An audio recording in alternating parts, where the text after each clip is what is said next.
guys! Merry Christmas! Today, nasa supermarket kami at nakakita pala kami ng chocolate ng lint na pansabit sa Christmas tree. Siyempre, ginrab na namin yan agad. So, ayan guys, kung makikita nyo, may dalawa siyang shape. Yan, isang moon or buwan at isang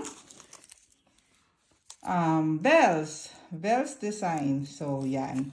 So, isasabit natin yan sa ating Christmas tree. Ayan, wait lang. May bilog pa pala. Ayan, may bilog. So, tatlong shape siya. Bilog, moon, at saka bells. Ayan guys, sinasabit na ni Bunso. Ayan. Tapos ito yung isa, nasabit na rin ni Bunso. Ayan.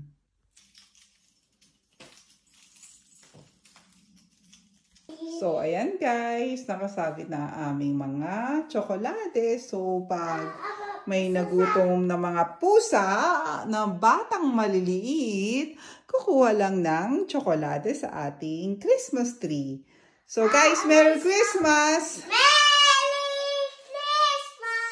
Maraming salamat po sa panonood at maligayang Pasko po sa lahat at manigong bagong taon from Germany.